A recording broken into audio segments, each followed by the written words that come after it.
Yup. So, Lauren, what we got going on? We checked in with our girl Wendy Williams yesterday.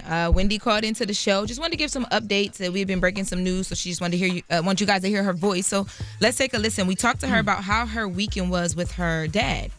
The birthday was great, you know what I'm saying? Me and my dad, we had a great time. And, you know, my sister, my brother, you know, my niece, we all had a really great time. My son was a part of it, too. I also did some shopping in Miami because my guardian person told me that I would not be going to storage.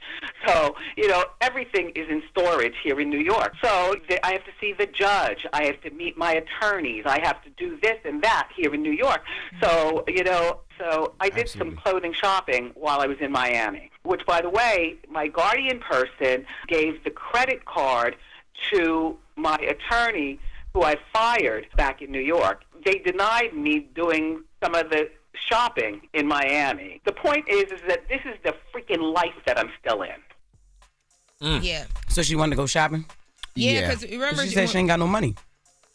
Well, I mean, I guess she got enough to do a little bit of something here and there because I think she was shopping like out in the airport and she got her hair dyed.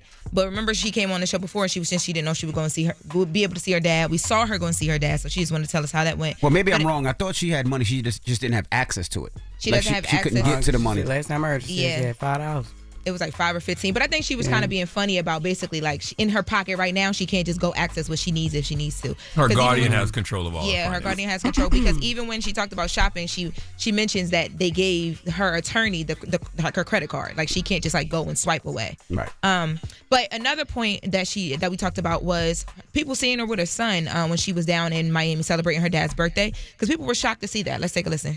My son and I are doing very well. You know, we're regularly on the phone, and you know what my son always says to me? It means, oh my God, I'm going to cry. It means a lot to me. He always says, you know, Mom, what's your last name? And I tell him, you know, what, Williams? And he says, no, your last name is Hunter. You're a hunter.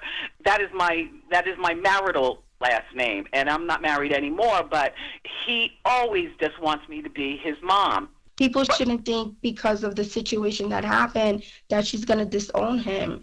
Yeah, that is my son. But, you know, one thing that I will not do, I will not be permissive in any way, shape, or form regarding my money. And I already told him that. I said, look, boy, you know, you leave my money alone. My money is my money. And who was that talking with Wendy? That's Gina Lisa. Gina Lisa is holding Wendy down. But, I mean, you know, that's still her son at the end of the day. Mm-hmm. Right. Yeah, but she's not a hunter anymore at the end of the day. That is also so true. Like, what? As much as I wish my mother was still a Moor, she's not. You know what I mean? She has to go back to her maiden name. You know what I mean?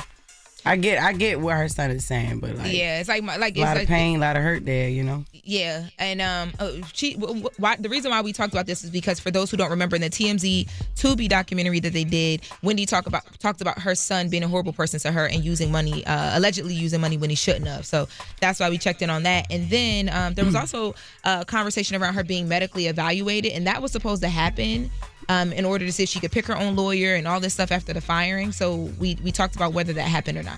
Cases on pause. We recently just saw online there's an answer that A&E responded back to the request for the lawsuit to be on pause. And I guess what they're saying is, why should this case be on pause when you already stated Wendy wasn't incapacitated? And yeah, telling me that I'm incapacitated and have dementia. Why would she have to undergo more medical evaluation when you already came to the forefront with this information? Because I don't have it. Whatever. And I don't understand. I will never understand the lawsuit against Lifetime, especially being that Sabrina was your guardian when you went through that whole process.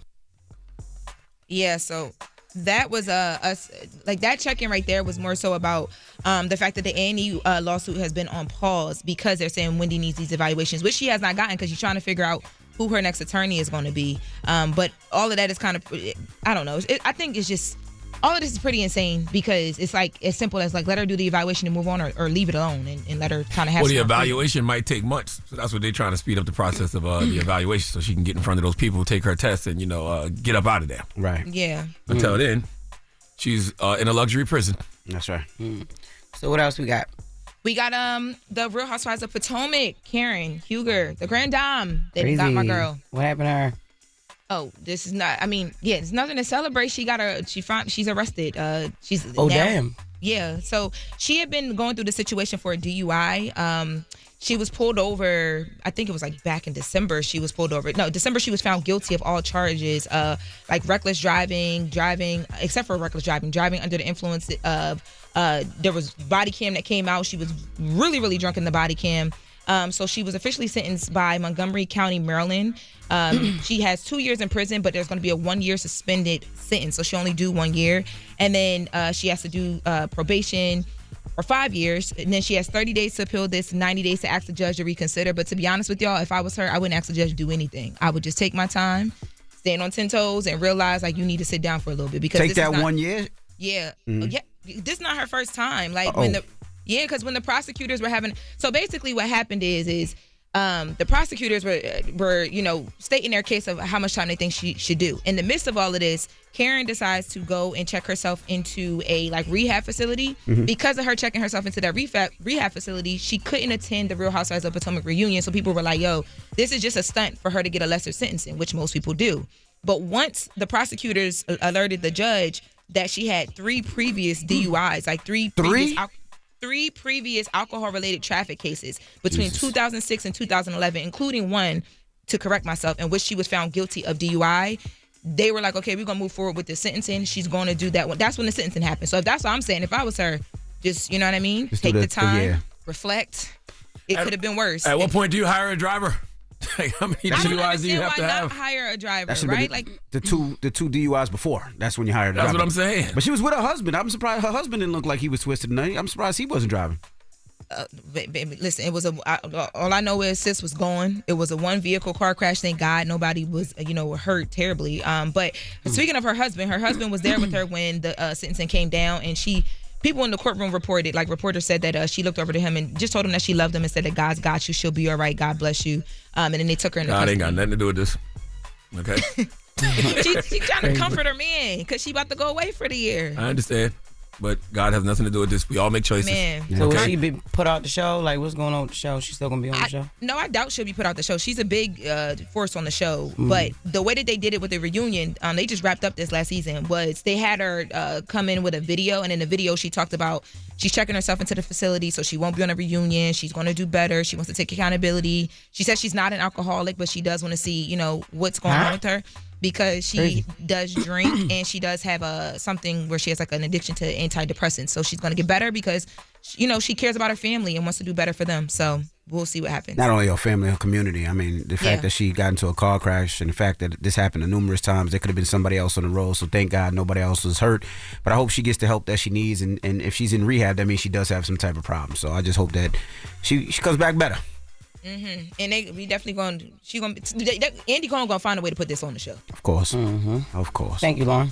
All right, that is Jess with the mess. Now, Charlamagne, who you getting that donkey to? I need a woman named Soon Bang to come to the front of the congregation. We would like to have a word with her, please. What's her name? Soon Bang. Soon Bang? Soon Bang. Like Soon Bang? Soon Bang. Okay, we'll get to it next. It's The Breakfast Club. Good morning. Wake that ass up early in the morning. The Breakfast Club.